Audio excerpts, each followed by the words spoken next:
Esta isla nunca fue para humanos. Al borde entre nuestra realidad y el antiguo poder conocido como la rareza, estuvo poblada por una misteriosa raza legendaria. Sin embargo, los humanos la invadieron con sus barcos de madera, su ambicioso rey y sus caballeros. Huyendo de una devastadora plaga en su lejana tierra natal, conquistaron la isla palmo a palmo, alzando menhires de imponentes siluetas y con un misterioso propósito. Los antiguos maestros de la isla se volvieron leyenda. 400 años más tarde, no quedan ni tan siquiera sus nombres. La gente de Avalon los llama los primeros moradores. Corren tiempos difíciles. La muerte roja ha vuelto. Los menhires están muriendo, y sin su poder la tierra se desmorona y la rareza regresa.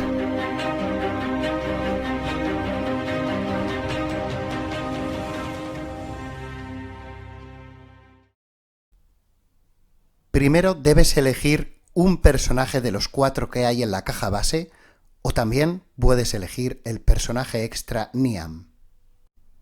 Beor es un herrero local conocido por su gran agresividad y su increíble fuerza, pero tiene un gran punto débil, una herida infectada que es imposible de curar. Aref es un simple granjero, pero con un pasado un tanto turbio. Hace años, cuando era un joven mercenario, ayudó a saquear y arrasar muchos pueblos y santuarios. Gusano es un renegado de la Orden de los Druidas, cuyos poderes innatos se ven mermados por su destructiva adicción a las pócimas y setas usadas por los druidas. Alei es una marginada cuya familia falleció en la rareza. Vive de manera modesta, suministrando hierbas y raíces curativas a los lugareños. Niam es una mujer de muchos rostros. Algunos la recuerdan como una vil saqueadora, otros como una misteriosa guerrera. Hay gente que dice haberla visto hace décadas con la misma edad que parece tener en el presente. Cuando elijas a tu personaje, coge el tablero que coincida en color. En el caso de que elijas a Niam, podrás escoger cualquiera de los tableros que hayan sobrado de los demás jugadores. Dale la vuelta a tu tablero de personaje para ver los atributos iniciales. Coge un puñado de marcadores y colócalos en el lugar adecuado. A continuación, fíjate en los recursos iniciales del personaje, en este caso 3 de comida y 1 de riqueza, y coloca los marcadores en el lugar adecuado. Por último, vuelve a dar la vuelta al tablero de personaje. Si eres incapaz de decidirte por un personaje, fíjate en sus características. En la parte superior encontraremos una habilidad única que solo ese personaje puede realizar, mientras que en la parte inferior encontraremos su debilidad. Coloca los marcadores en los valores iniciales de energía, de terror y de salud. Los podrás reconocer porque las casillas tienen 2 flechas. Ahora colocaremos la miniatura de nuestro personaje encima del tablero. Crearemos nuestro mazo de combate. Para ello cogeremos las 15 cartas numeradas del 1 al 15 que podremos ver en la parte inferior derecha de la carta, y además nos fijaremos que el estandarte coincide con el mismo color que tenemos en nuestro tablero de personaje. Después formaremos un mazo con esas 15 cartas y lo colocaremos a la izquierda de nuestro tablero de jugador. Haremos exactamente lo mismo para crear el mazo de diplomacia, volviéndonos a fijar en el color del estandarte y en la numeración de las cartas. Mezclaremos todas ellas y formaremos un mazo que esta vez colocaremos a la derecha de nuestro tablero de jugador. Ahora crearemos los mazos de combate y diplomacia de reserva avanzada. Para ello cogeremos las 10 cartas que no hemos cogido anteriormente en nuestro personaje, que no tienen estandarte y que están numeradas del 16 al 25. A continuación, cogeremos las 15 cartas que llevan el nombre de nuestro personaje en la parte superior. Juntaremos cada uno de los mazos por separado, los barajamos y ya tendremos listas las 2 reservas avanzadas. Coge y lee la carta introductoria de tu personaje. En ella tendrás un texto de ambientación y la situación actual en la que se encuentra ese personaje. A continuación, cogerás el mapa de aventuras, donde tendrás que moverte a lo largo de todo el mundo de Avalon, pero recuerda, es solamente un mapa orientativo, no es exacto.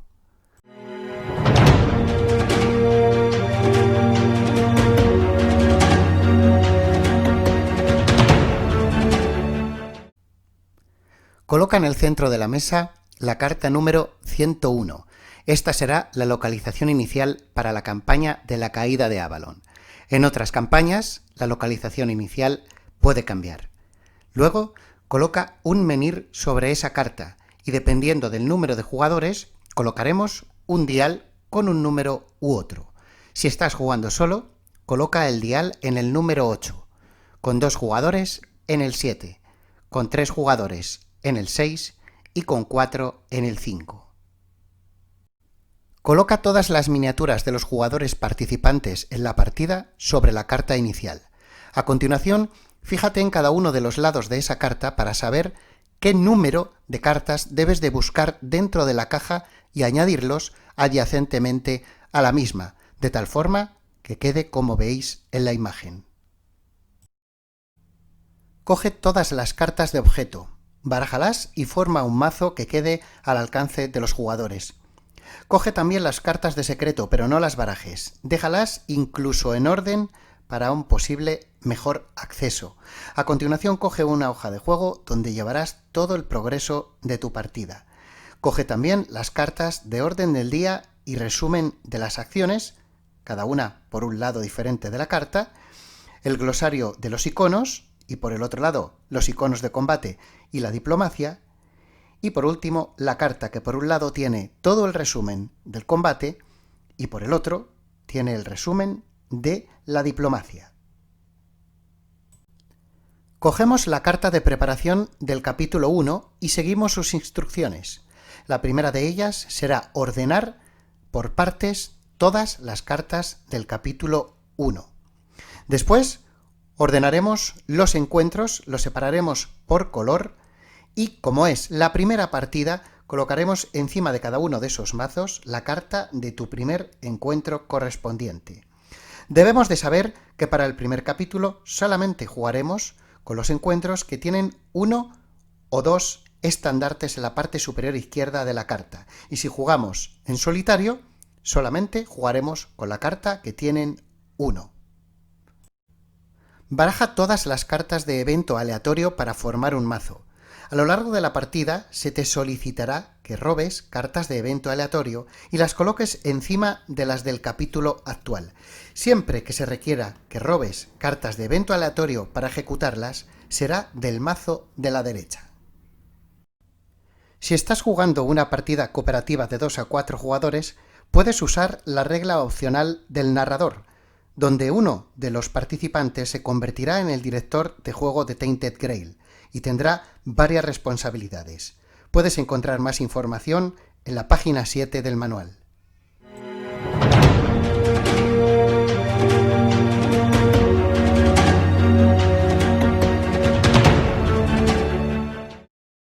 Una partida Tainted Grail se divide en días. Cada uno de esos días tendrá 3 fases.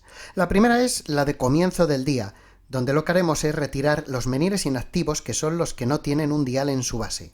Luego quitaremos las localizaciones que estén fuera del radio de los menhires que han quedado activos, es decir, las que no estén entre las 8 casillas adyacentes a esas figuras. Lo siguiente que haremos es reducir todos los diales de tiempo que estén en los menhires. Para ello lo bajaremos en una unidad.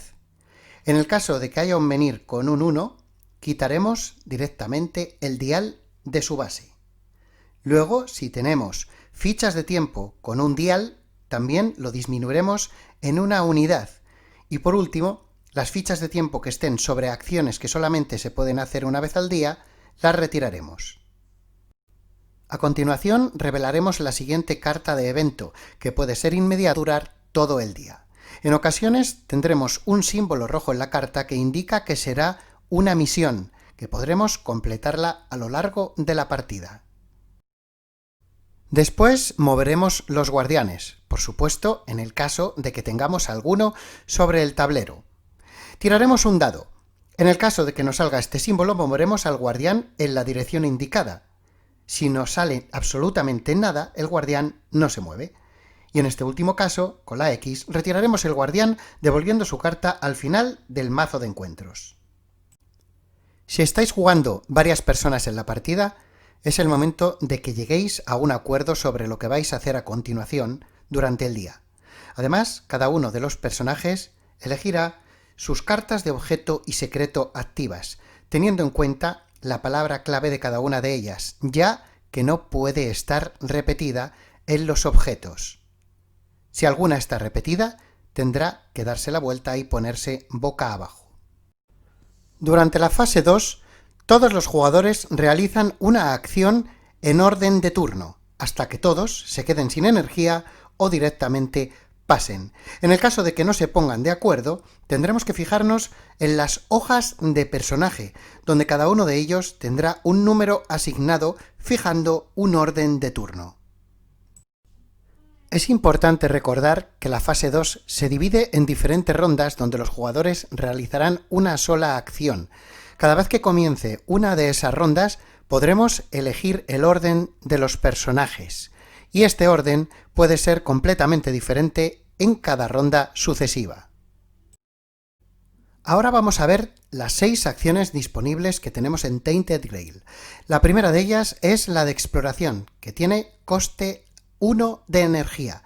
Para ello iremos a nuestro tablero de personaje y decrementaremos una unidad en el track de energía. Una vez hecho esto, daremos la vuelta a la carta de localización que está debajo de nuestra miniatura y podremos tener acceso al texto de ambientación y a las diferentes elecciones que podemos hacer durante la exploración. También tenemos la opción de no darle la vuelta a la carta e irnos directamente al diario de exploración, donde podremos ver el número de la carta y abrir la página por el mismo número para poder ver las mismas elecciones y el mismo texto que viene detrás de la carta. Es decir, es exactamente igual. Podremos hacer todas las elecciones que queramos hasta que en un momento dado nos encontremos con que la exploración finaliza. Una vez que encontremos ese texto en el libro, ya se acabaría la acción de exploración. Una vez terminada la exploración, se le vuelve a dar la vuelta a la carta de localización. Es muy recomendable que leáis el cómo usar el diario de exploración antes de realizar vuestra acción de exploración por primera vez. Es posible pagar el coste de una acción en equipo.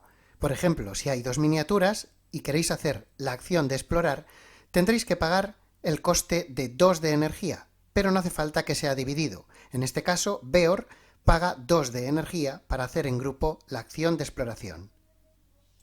Podéis encontrar más información sobre esto en recompensas y pagos. Vamos ahora con la acción de viajar, que también tiene un coste de 1 de energía. Sabemos que podemos viajar en las 4 direcciones posibles, arriba, abajo, izquierda y derecha. Pero antes tenemos que ver si las conexiones con flecha y número hacen posible este movimiento. En este ejemplo viajaremos hacia arriba, donde tendremos que chequear si hay nuevas localizaciones. Si es así, las añadimos si están en el radio de un menhir activo. Ese radio son las 8 casillas adyacentes al menhir. Si al entrar en la nueva localización tienes un símbolo de rayo, deberás ejecutar el texto inmediatamente. Recuerda que tienes que tener en cuenta también si es una vez al día, como sucede en la imagen. Al igual que la anterior acción, también se puede viajar en grupo. Y al igual que anteriormente, también no hace falta dividir el coste, sino que, por ejemplo, Beor puede volver a pagar el coste entero de 2 unidades de energía. A continuación vamos con la acción de localización, que estará presente en alguna de las cartas que formen el tablero. Por ejemplo, en la imagen deberemos de pagar 4 de energía para poder realizar esta acción, que en concreto se puede hacer una vez al día, así que tendremos que añadir el marcador de tiempo correspondiente que será retirado al comienzo del siguiente día. Ten en cuenta que también esta acción se podrá realizar en grupo, pagando el coste una sola vez y cogiendo los beneficios también una sola vez. La siguiente acción es la de inspeccionar un menhir, que siempre tiene coste 0 energía. Para ello tendremos que estar en una localización que tenga este icono. Daremos la vuelta a la carta y seguiremos las instrucciones pertinentes para activar el menhir, sabiendo que todos los personajes deben de estar presentes a la vez encima de esa localización. Y también sabiendo que requiere un coste que va a ser variable en base al número de los jugadores. Hay que tener en cuenta que al activar un menhir es posible que nuevas cartas de localización aparezcan en su rango de influencia. Consulta el apartado de activar menhires para mayor información. Pasamos a la acción de personaje, que se muestra en cada uno de los tableros que tiene cada jugador. Debe de realizarse fuera de los encuentros y de las exploraciones. Sencillamente paga y sigue las instrucciones. Además, como grupo, también podéis compartir el coste, pero esta vez cada uno de los personajes participantes tiene que pagar al menos una unidad de energía. La última acción es la de pasar, que tiene coste 0. Si un personaje pasa, termina para él el día. Puedes pasar incluso si te queda energía. De hecho, es recomendable para evitar estar agotado. Se continúa hasta que todos los personajes pasan, terminando así la fase 2. Al final del día, cada uno de los personajes hace lo siguiente. Primero, descansa. Come 1 de comida para restaurar 1 de salud y perder 1 de terror. Si no tienes suficiente comida, reduce tu energía a 0. Si ya estaba en 0, pierde 1 de salud. Recuerda que si hay varios personajes en una misma localización, pueden intercambiar comida en cualquier momento. En el paso 2 recuperas tu energía al máximo. En el caso de que estés agotado, recuperarás solo 4 puntos. Si tienes suficientes puntos de experiencia, puedes gastarlos para incrementar tus atributos, ganar más habilidades o añadir nuevas cartas de combate y diplomacia a tu mazo, pero hablaremos de esto en detalle más adelante. En el paso 4 modificaremos los mazos, pero al estar también relacionado con el gasto de puntos de experiencia, lo veremos más adelante. El último paso es el de dormir y soñar. Esto lo podremos hacer si nuestra miniatura está encima de una localización que tenga este icono. Para ello nos fijaremos en el número de la carta y abriremos el libro por la entrada correspondiente, leyendo la parte del sueño en condiciones normales y la parte de pesadilla si hemos llegado a enloquecer. Así podremos encontrar pistas que nos ayudarán en nuestra aventura. Los menhires activos son muy importantes a lo largo de toda la partida. Si en algún momento debemos de retirar alguno de ellos, deberemos de fijarnos en las localizaciones que van a desaparecer. Hay que recordar que todas las que estén bajo su influencia y no bajo la de otro menhir activo, desaparecerán. Para ello, recordaremos que las 8 casillas adyacentes al menhir activo son su zona de influencia. Si nuestra miniatura está situada sobre una de las cartas que desaparecen, deberemos de moverla hacia la carta que tenga el número más bajo de los movimientos posibles. Además, si una localización desaparece cuando estamos sobre ella, perderemos 2 de salud y ganaremos 2 de terror. Si a lo largo de la partida el último menhir activo tiene que retirarse, las cartas no se van a retirar del tablero, pero los personajes perderán salud y ganarán terror al comienzo de cada día, hasta que vuelvan a activar un menhir o sencillamente mueran. Un dato importante es que también tienes la opción de volver a activar un menhir para llevarlo a su valor inicial.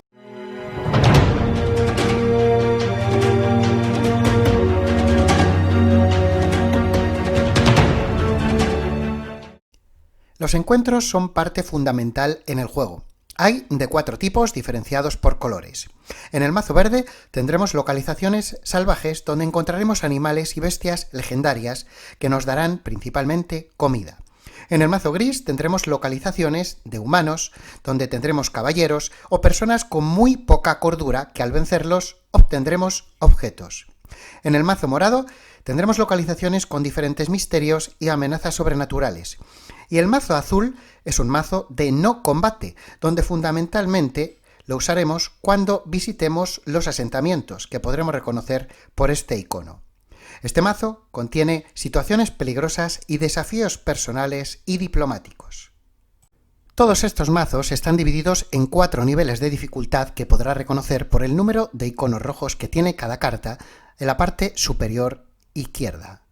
Ten en cuenta que al comienzo de los capítulos nos dirán cuáles de estas cartas deberemos de utilizar.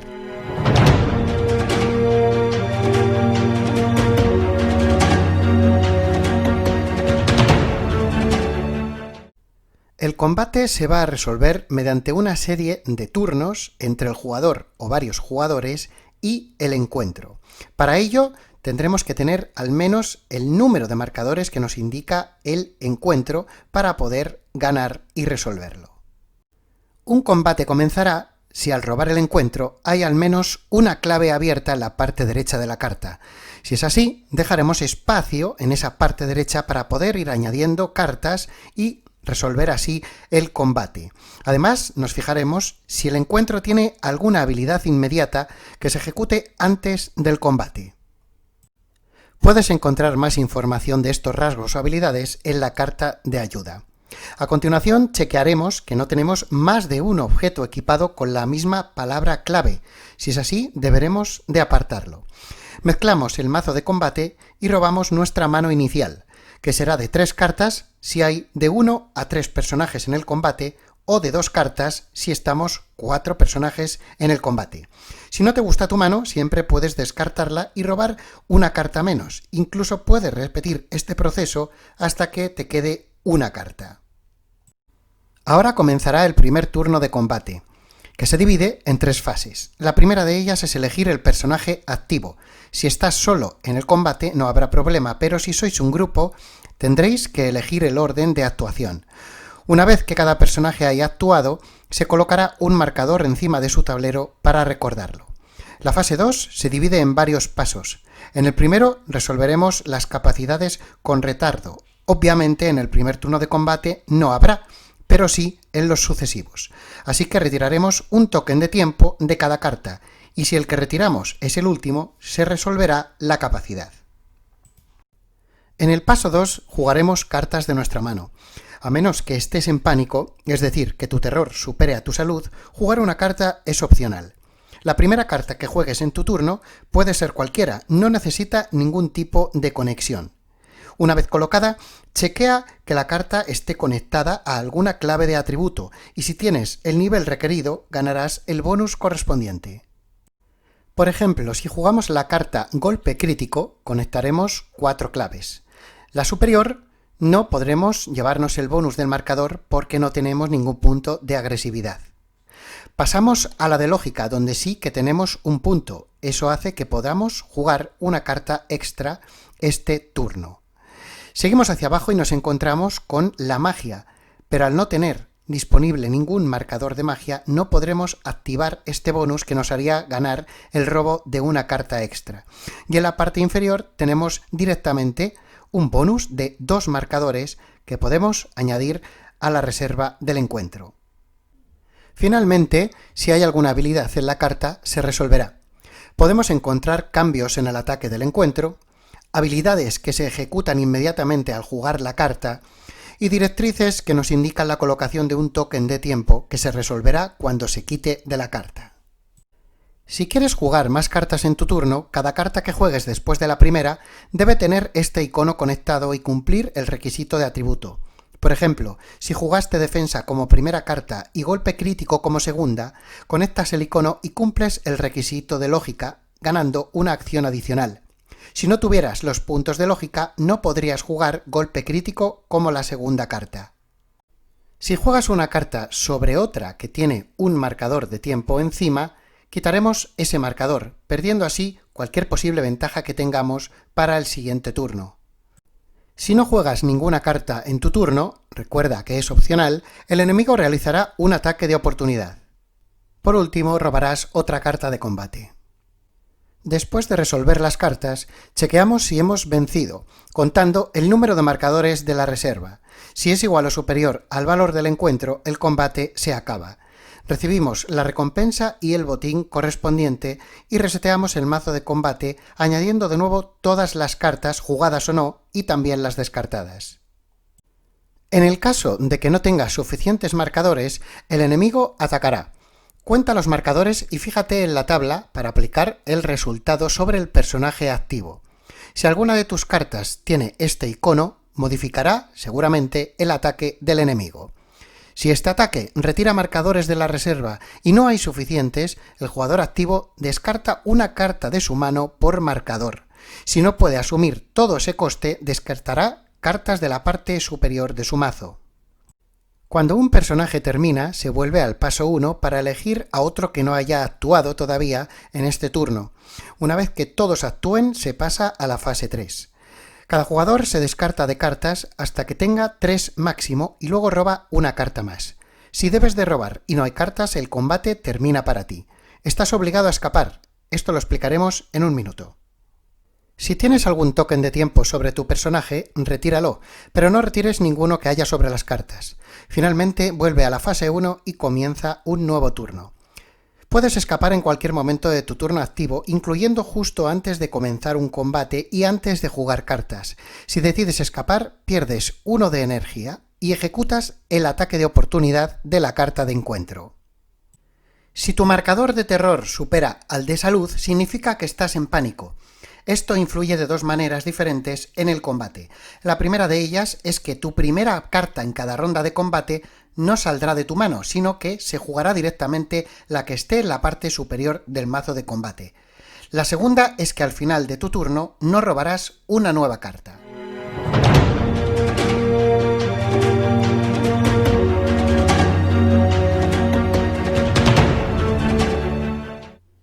Por ejemplo, Beor está luchando contra un vagabundo. Este enemigo tiene el rasgo rápido, lo cual significa que Beor solo puede jugar un máximo de 2 cartas de combate por turno.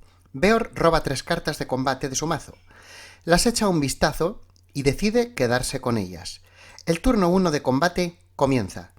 Como solo hay un personaje en el combate, no es necesario elegir el jugador activo o marcar al personaje que haya actuado.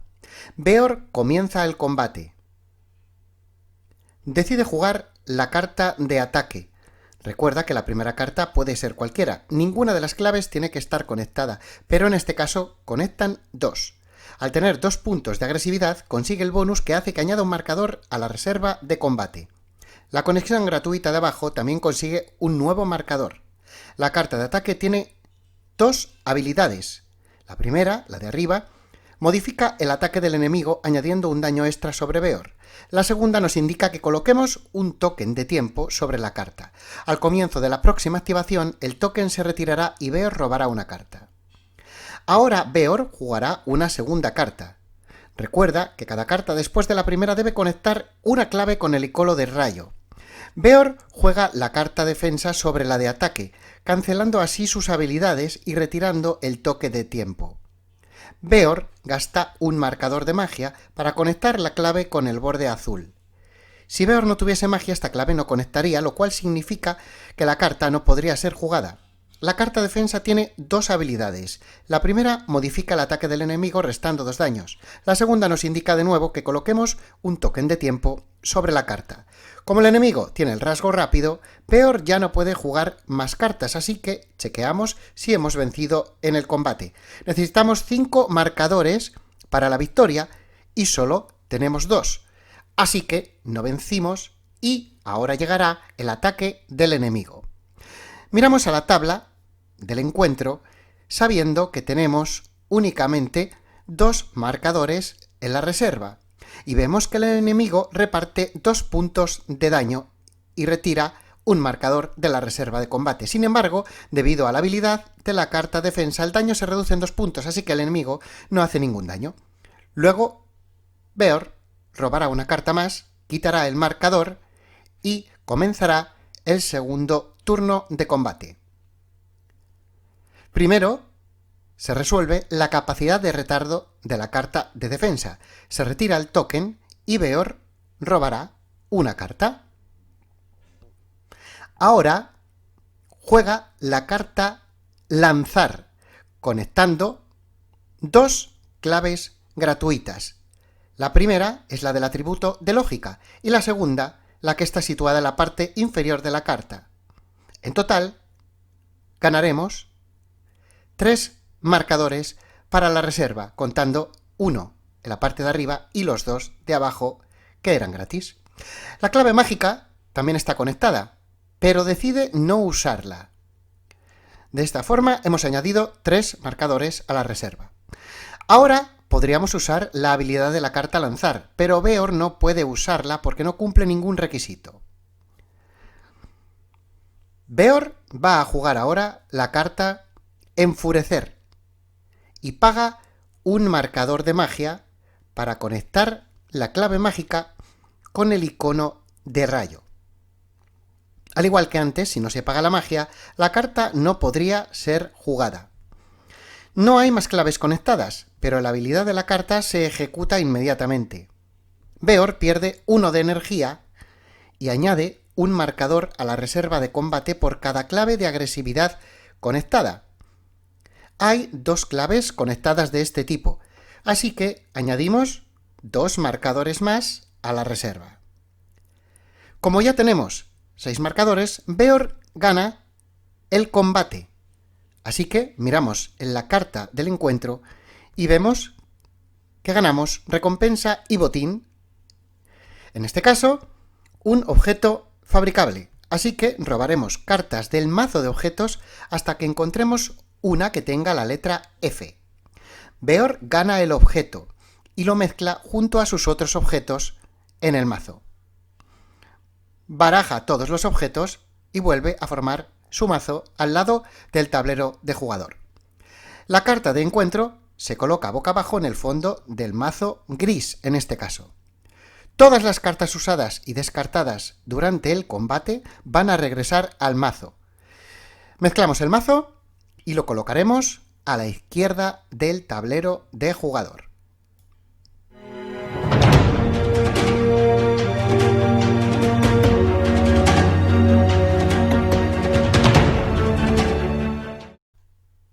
La diplomacia se resuelve de una forma similar al combate.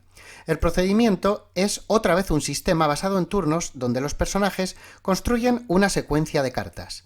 En este caso, el objetivo es desplazar un marcador sobre la carta de encuentro a través del track de afinidad hasta llegar a la casilla superior. Mientras tanto, el enemigo intentará mover ese marcador en dirección opuesta.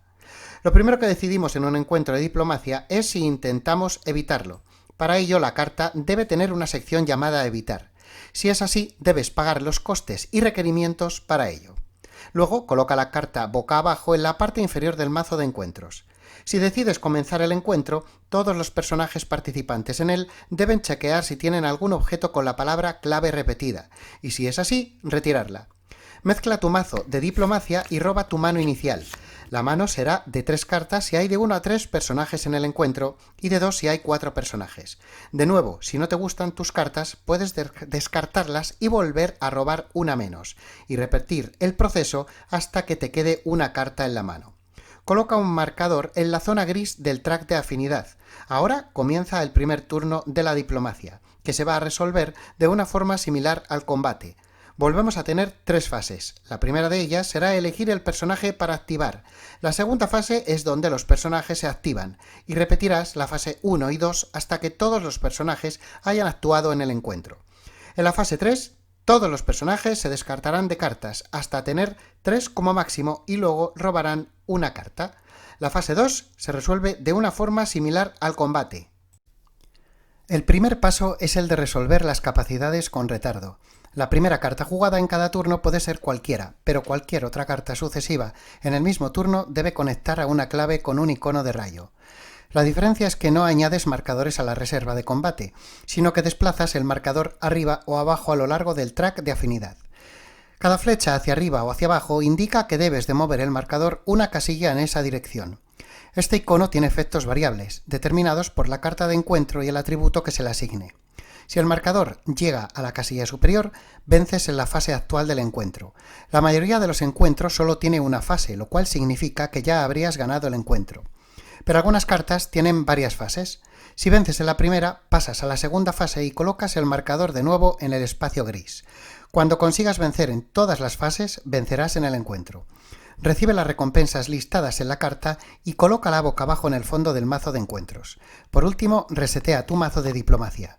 Si el marcador alcanza la casilla inferior, pierdes el encuentro. Aplica las reglas de la sección de fallo y devuelve la carta al fondo de su mazo. Por último, resetea tu mazo de diplomacia. Hay algunas cartas que requieren una elección en el encuentro. Esta elección debe de ser hecha al comienzo del intento de diplomacia. Después de jugar tus cartas, llega la respuesta del enemigo. Puedes localizarla debajo del icono y en la fila de la fase actual del encuentro para aplicarla sobre el personaje activo. Todas las demás reglas son idénticas al combate, con la excepción del escape. Puedes escapar en cualquier momento del intento de diplomacia, incluso antes de jugar tu primera carta. Si tú escapas, todos los personajes del grupo sufren los efectos del fallo listado en la carta de encuentro. A diferencia del combate, debes escapar como un grupo.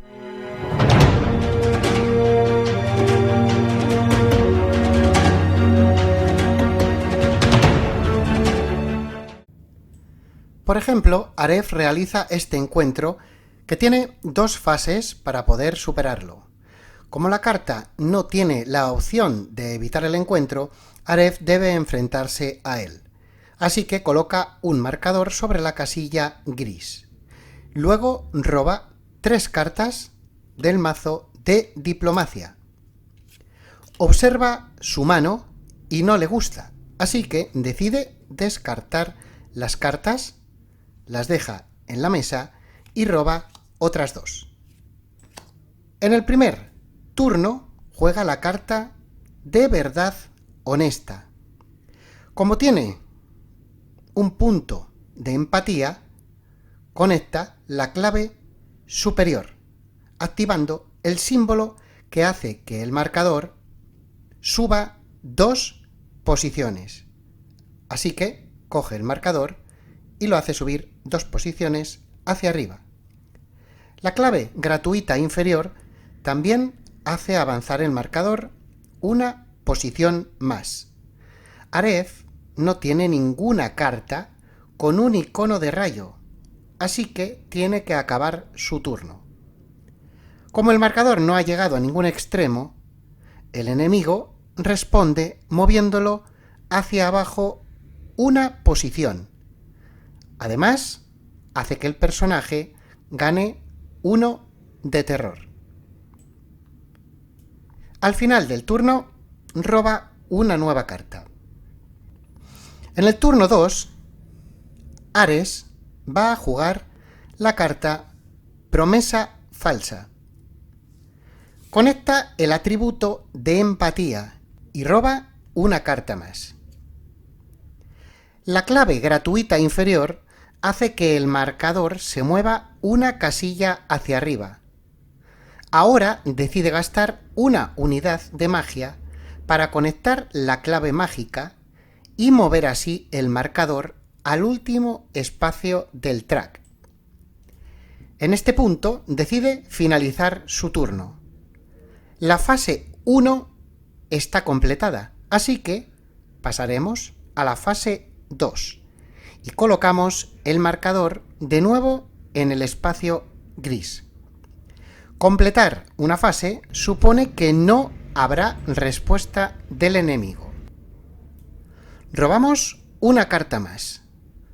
Ahora comienza el turno 3 y Aref juega la carta Humor Negro. Roba una carta más porque conecta la clave. Pero además de esto, también ejecuta la habilidad inmediata de la carta que le hace perder 1 de reputación. Así que quitamos el único marcador que le queda. Luego, a continuación, colocaremos 2 cargas sobre la carta porque poseemos 2 puntos de lógica. Así que cogemos los 2 marcadores y los colocamos encima de la carta. Pero ahora, en la parte inferior, veremos que Aref puede gastar esas 2 cargas para jugar una carta. En este caso, las gasta y va a jugar la carta Ojo para el Detalle sin tener que cumplir el requisito del rayo.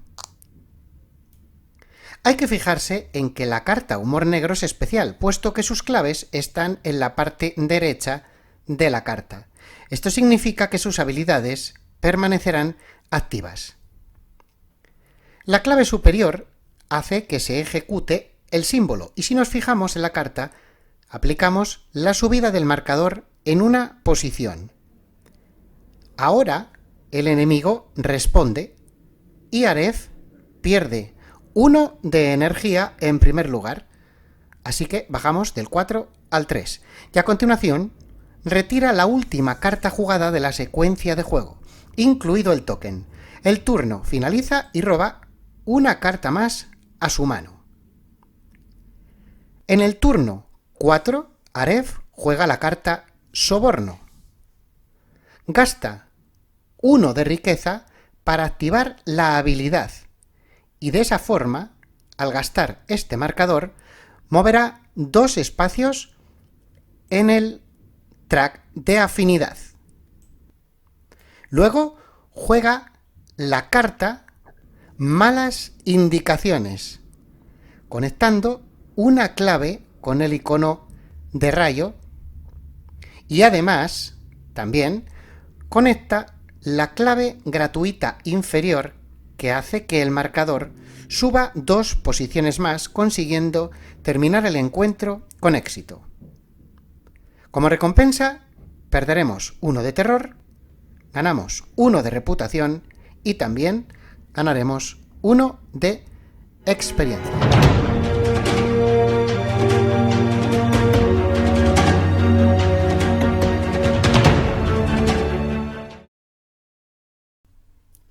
Anteriormente, en el vídeo, mencionamos que al final de su turno, los jugadores pueden mejorar a sus personajes gastando puntos de experiencia. De esta forma se pueden mejorar los atributos, conseguir cartas de combate y diplomacia adicionales o ganar nuevas habilidades. Conseguir una nueva carta cuesta 2 puntos de experiencia. Elige qué tipo de carta quieres, roba las 3 primeras cartas del mazo, elige una y añádela a tu mazo y luego devuelve las otras 2 al mazo avanzado correspondiente mezclándolo de nuevo. Los mazos de combate y diplomacia siempre deben de tener al menos 15 cartas. Cada vez que consigues una nueva carta, puedes intercambiarla por otra o simplemente añadirla a tu mazo. Si te deshaces de una de tus cartas, no la añadas a los mazos avanzados, descártala boca arriba a su lado. Puedes ajustar tu mazo al final de cada día. También puedes mejorar uno de tus atributos, pero antes debes de saber que están emparejados de la siguiente forma: agresividad y empatía, audacia y cautela, y lógica y espiritualidad.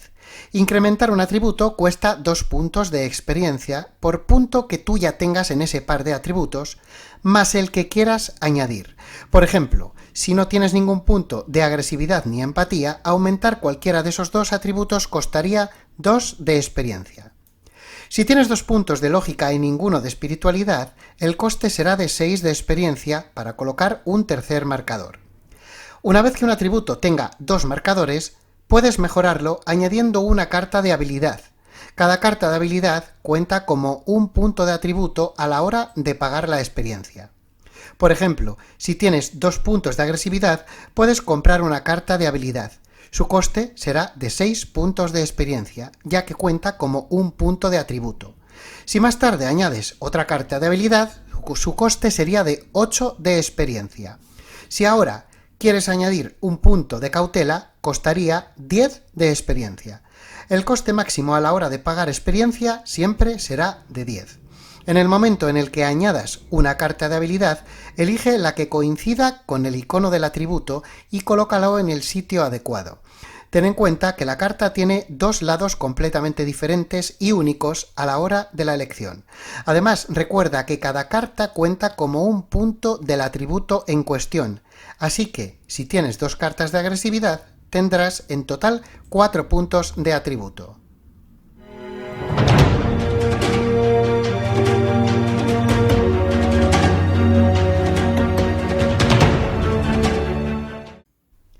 A lo largo de tu camino completarás las aventuras y resolverás tareas que harán que ganes varios estados, que tendrás que señalar en tu hoja de seguimiento. Estos estados representan el impacto que sufre tu personaje a través de los diferentes sucesos de la partida. Un estado afecta a todos los personajes. Los secretos están relacionados con la historia del juego y serán requeridos en ciertos momentos de la partida. Ni se perderán ni se venderán a no ser que así se especifique. Además, no cuentan para el límite de objetos que un personaje puede tener. Por ejemplo, si un efecto hace que pierdas 2 de tus objetos y uno de ellos es un secreto, solo perderás el objeto normal. Los personajes pueden intercambiar cartas de secreto si están en la misma localización y no están realizando ninguna acción, a menos que la palabra clave de la carta sea personal, ya que este tipo de carta no puede intercambiarse.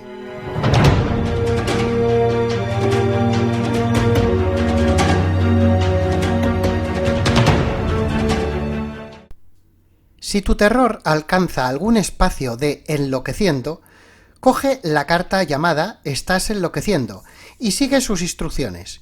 Esto provocará pesadillas más peligrosas y hará tu viaje más duro. Si tu salud alcanza el 0, escapa inmediatamente del encuentro actual si es el caso, y coge la carta Te estás muriendo. Ahora resuelve todas sus instrucciones. Ten en cuenta que hay 2 cartas diferentes, dependiendo de si estás jugando solo o en modo cooperativo. Desde ahora, cuando realices una acción, podría ser la última. En el modo solitario, la partida termina cuando mueres, mientras que en el modo cooperativo, tu muerte no significa el final del juego. En su lugar, si hay algún personaje sin usar todavía en la caja, puedes reclamarlo.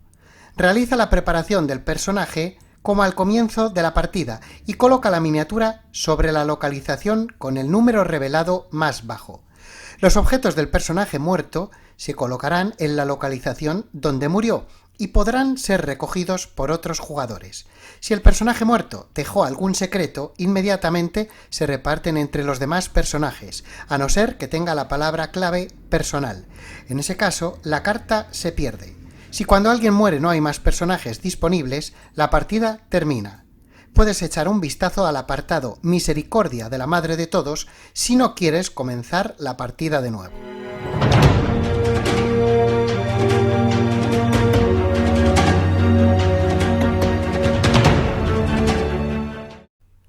Es recomendable salvar las partidas cuando terminas un capítulo o en el caso de que el libro o una carta de evento te sugiera hacerlo como una opción.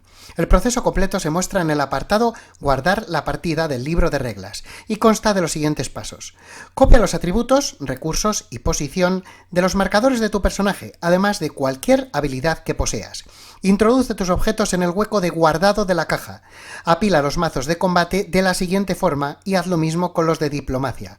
Júntalos e introdúcelos en el compartimento de guardado. Anota la localización actual de cada uno de los personajes, guardianes, menires y diales especiales, al igual que el valor de cada uno de ellos. Apila todas las localizaciones reveladas y coloca la carta separadora de localizaciones reveladas encima. Luego añade las localizaciones sin revelar encima y almacena todo junto. Para volver a formar tu partida de nuevo, sigue el proceso inverso.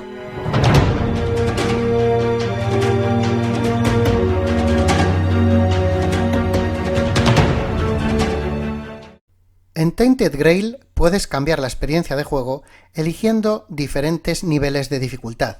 Por ejemplo, el modo historia hace que la partida sea más fácil y el modo desafío hará que la partida sea más difícil. También podremos elegir el juego libre, donde podemos combinar cualquiera de los tableros de jugador con su plantilla de tablero. Si te ha gustado el vídeo, suscríbete al canal y sígueme en las redes sociales. ¡Hasta luego!